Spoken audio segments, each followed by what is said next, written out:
अस्सलाम वालेकुम फ्रेंड्स, आप देख रहे हैं बिज़नेस इन्फो चैनल। मैं हूं बिलाल नज़ीर। नाज़रीन, आज हम वकार इसहाक साहब के फार्म पर पठान वाली सियालकोट में आए हैं। आप यहाँ पे देख सकते हैं बहुत सारी मुर्गियां आपको नज़र आ रही हैं।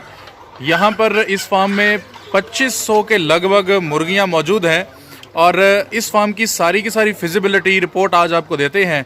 ये इनसे कितने पैसे कमा रहे हैं, मीट का कारोबार भी कर रहे हैं, सिर्फ अंडों का कारोबार कर रहे हैं, कहाँ इनकी सेलिंग होती है, कहाँ इनकी परचेजिंग होती है, चूज़े कहाँ से लिए गए, कितने दिनों के चूज़े डाले गए और इस काम में मसाइल कौन कौन से हैं, वैक्सीनेशन कब दी जाएगी, कहाँ से चूज़े लिए और बिलखसूस कितने जो एज थी चूज़ों की और उनका ग्रेड कौन सा था, ये सारी फिजिबिलिटी रिपोर्ट आज आपको दी जाएगी। तो आप सबसे रिक्वेस्ट है कि चैनल को करिए सब्सक्राइब और साथ में बेल आइकन को भी दबा दीजिए ताकि तमाम आने वाले वीडियोस आप तक बखूबी पहुंचती रहें।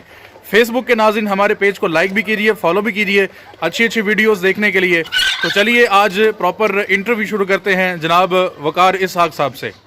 अस्सलाम वालेकुम। वालेकुम सलाम। भाईजान कैसे हैं? अल्लाह का शुक्र है। अल्हम्दुलिल्लाह। भाईजान क्या नाम है आपका? वकार। वकार भाई, इलाका कौन सा है? सियालकोट है, गाँव पठान वाली है। पठान वाली। अच्छा वकार भाई, माशाल्लाह ये कितनी मुर्गियों से आपने इस दफ़ा देसी पोल्ट्री का काम स्टार्ट किया? ये मैंने पहले 300 ली थी। अच्छा, 2 साल पहले। ठीक है। तो उसके बाद फिर मैंने 4000 ली। ठीक है। जी पहले आपने 2 साल पहले 300 लेके ट्रायल किया था, जी जी। वो तजर्बा कैसा रहा? वो बहुत अच्छा था वो वाला। उसके बाद आपने 4000 लिए। जी। आपने बच्चों से छोटे चिक्स लेके स्टार्ट किया था या बड़ी मुर्गियाँ लेके? ये छोटे चिक्स लिए थे। तो क्या आपका तजर्बा रहा इस 4000 में? तजर्बा तो ठीक ही है, केयर इनकी करनी पड़ती है। अभी केयर करनी पड़ती है। जी। किस किस्म के मसाइल का सामना करना पड़ता है इस काम में? इसमें इनको मुख्तलिफ बीमारियाँ लगती हैं। मसलन इनकी आँख की बीमारी होती है, वो आँख उसमें ज़ाया हो जाती है। आंख ज़ाया हो जाती है। कंट्रोल जल्दी कर लें तो फिर तो नहीं होता, ठीक है। अगर लेट हो जाए तो फिर आँख ज़ाया हो जाती है उनकी। कंट्रोल कैसे किया जा सकता है? वो टीका होता है एक, अच्छा, वैक्सीन ही होती है। Vaccine type. वो डॉक्टर जो है ना उनको लेके आते हैं इधर, हाँ, वो खुद करते हैं। डॉक्टर को आप बुलाते हैं और जी, वो आंख की बीमारी की वैक्सीनेशन खुद करते जी हैं। जी। आप इनको साल में कितनी बार वैक्सीन करते हैं? ये तो हमने करवाई है, तकरीबन 3-4 दफ़ा करवाई है। ठीक है। बाकी इंशाल्लाह के फजल से फिटां की। फिर जानवर? जी जी। माशाल्लाह। तो इस वक्त फार्म में कितने जानवर मौजूद हैं? इस वक्त तकरीबन 2000 या 2500 है। 2200। जी। टोटल एग्जैक्ट ज़रा बताइएगा। जैक जो है 2300। 200 जो है ना मुर्गे, ठीक है। वो 2-3 दिन हुए बंदा के आया था, वो लेकर चला गया। 200 सेल कर दिया, जी। अब 2300 रह गए। जी जी। 2300 में से आपको अंडे कितने मिल रहे हैं रोज़ाना की बुनियाद पे? रोजाना की बुनियाद पर तकरीबन 8 या 900 एवरेज जो है ना वो निकल जाती है। 8-900। जी जी। तो इसमें फिर एग लेंग जो इस वक्त आपकी 4 जनवरी को चल रही है, ये 50% से कम नहीं आ रही? ये कम है, सर्दियाँ इसीलिए। तो इससे पिछले माह भी इतनी थी या ज़्यादा थी? ये पिछले माह कम थी। पिछले माह से भी कम थी? जी जी। अभी ज़्यादा हो ज़्यादा हो गया ना इसमें। अगर 800 बताया या 900? 800। 800 अंडा हो तो 8 3 बार 24, ये तकरीबन बन रहा है 36-37% एग लेंग इनकी। तो इससे आपके फीड के अखराजात पूरे हो रहे हैं? जी अल्हम्दुलिल्लाह पूरे हो गए। मुनाफा भी हो रहा है या नहीं? नहीं मुनाफा भी हो रहा है सारा। इतने फीसद अंडे हों तब भी मुनाफा हो रहा है? जी जी। कितने रेट मिल रहा है फी अंडा यहाँ पे? यहाँ पर 16.5 रुपये का जो है ना। आपके यहाँ से उठा रहे हैं? जी जी, 16.5 रुपये का। कौन लेके जाता है? वो स्टोर वाले होते हैं, ठीक। शॉप वाले होते हैं शायद जो है ना, वो लेके जाते हैं। स्टोर वाले आपसे ले जाते हैं? जी जी। अच्छा, ज़बरदस्त। अच्छा ये बताइए कि आपने कितने दिन का बच्चा उठाया था? एक दिन hatchery का। से? एक दिन से? जी, एक दिन। वो यहाँ छोड़ के गए थे या खुद लेके आया वो था? खुद छोड़ के गए थे। कितने का यहाँ तक वो छोड़ के गए थे? वो 19 रुपये का पड़ गया था उस वक्त। 19 रुपये का यहाँ आपको फार्म में पड़ गया जी था। जी। कहाँ कहाँ से मंगवाया था? 10 का से फाइन हैचरी। फाइन हैचरी से। जी जी। वो आपने वहाँ जाके चूजे देखे थे? जी जी देखे थे। कौन से ग्रेड का चूजा आपको दे के गए? A+ का। A+ का? जी जी। तो वो निकला भी A+ था या बाद में नहीं इफेक्टिव नहीं, निकला? A+ ही था वो। सारा? जी जी। आप उनकी सर्विसेज से मुतमईन है? जी अल्हम्दुलिल्लाह। आपको उन्होंने ठीक रिजल्ट दिया? जी जी। ठीक है। A+ चूजा आपको 19 रुपये का फार्म में पड़ गया, तो कितने महीने आपने इनको पाला तो आपको अंडे मिलना शुरू हो गए? ये टाइम लग गया था, इसमें तकरीबन 5 मिनट लग गए थे। 5 में थे? कौन से महीने में डाले थे? ये हमने डाले थे मार्च में। मार्च में? जी मार्च, अप्रैल, मई, जून, जुलाई, 5 महीने के बाद इन्होंने अंडा शुरू कर दिया था। जी, जी। यानी आपको जुलाई और अगस्त में अंडा मिलना शुरू हो गया। जी जी। इस दौरान सबसे ज़्यादा अंडे कौन से महीने मिले थे? ये 11वें महीने में। 11वें महीने में? जी जी। ठीक है। 11वें महीने में आपको मैक्सिमम बड़े अंडे मिले हैं। तो जब इन्होंने स्टार्टर अंडा स्टार्ट किया था उस वक्त, उस पहले दिन से लेकर उस वक्त तक आपका खर्चा कितना आ गया था फी नाग या टोटल? वो तकरीबन 4000 चूजे को जो है ना वो एक दिन में 2 बार ये ना तीन की लगती है। लगती है। तो जब जब उनकी उम्र बदलती है तब वो मिकदार भी तो तब्दील होती है।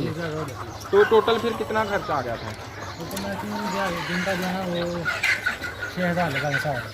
6000 रोजाना की बुनियाद पे 4000 चूजे का 5 माह तक 6000 एवरेज खर्चा इनका लगा। इसमें क्या वैक्सीनेशन के अखराजात शामिल है? नहीं, वो निकाल के वो कितने के हो जाते हैं? वो तकरीबन 10-15 तक जो है वो डॉक्टर ले लेते हैं। एक बार का? जी जी। तो कितनी बार बुलाना पड़ता है? जब बीमार होते हैं सख्त बुलाते हैं। वो तो बीमारी की होगी ना। जी जी। तो तो बाद में बीमार होते हैं इसलिए वो तो लाते हैं ना वैक्सीन का जो है ना वो हम 10,000 देते हैं। शेड्यूल वैक्सीनेशन कितनी बार करवाई? 3 दफ़ा करवाई है। 3 दफ़ा करवाई।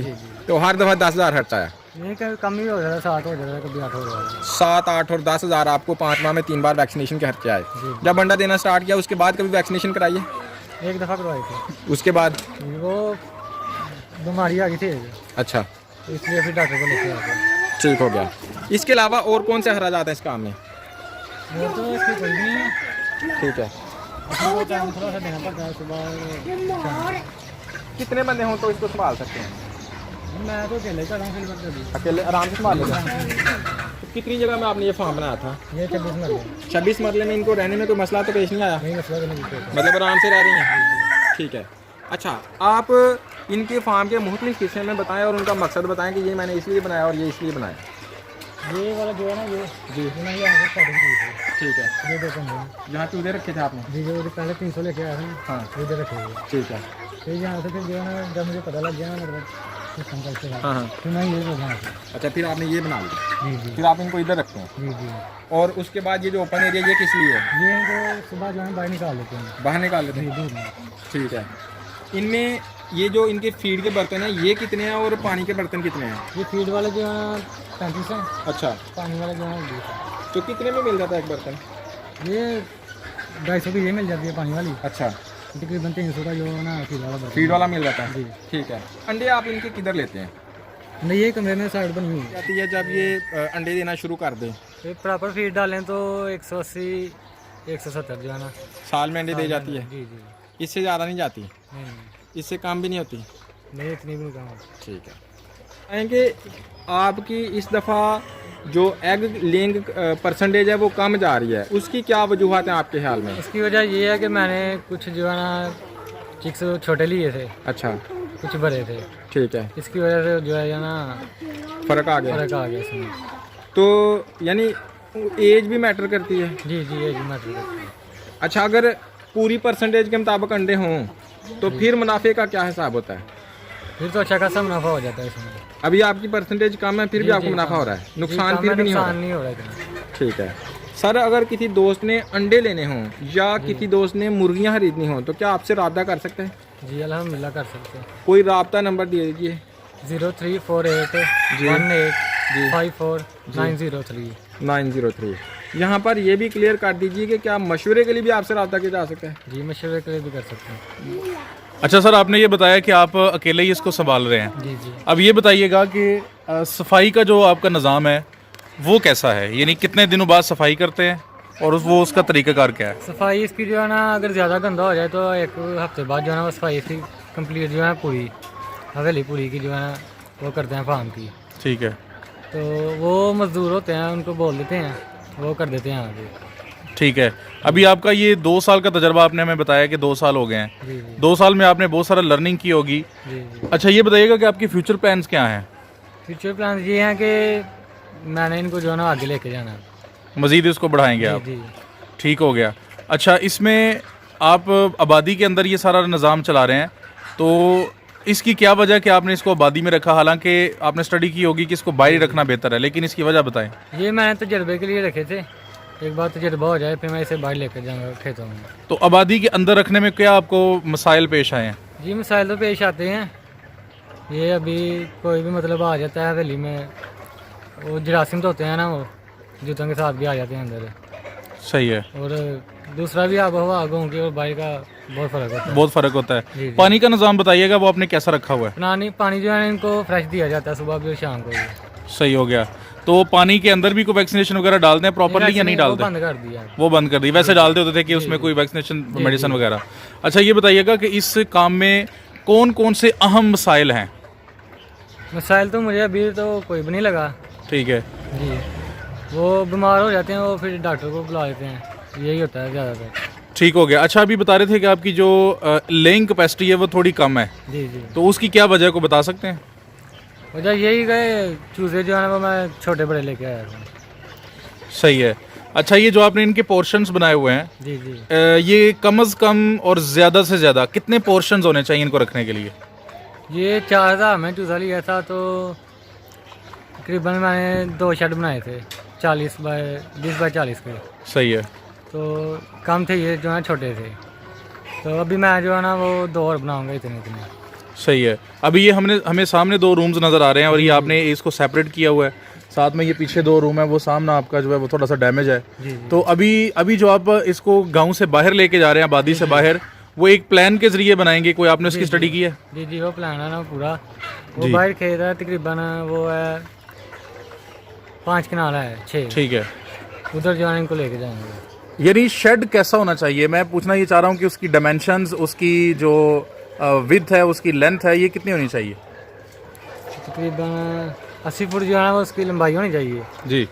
तकरीबन 30 फुट जो है ना वो चौड़ाई होनी चाहिए। विजिबिलिटी बताएगा। आप जो बता रहे थे कि 80 से 30 जो वाया बता रहे थे आप, ये जो है ना इसमें छोटे चूजे जो है ना वो 2500 से 3000 आ जाते हैं। राइट। जो बड़े होते हैं ना वो 1500 मैक्सिमम जो है ना। 1500 मैक्सिमम आ जाते जी हैं। जी। ठीक है भाई, आपने बहुत मुफीद मालूमात दी हैं। अस्सलाम वालेकुम।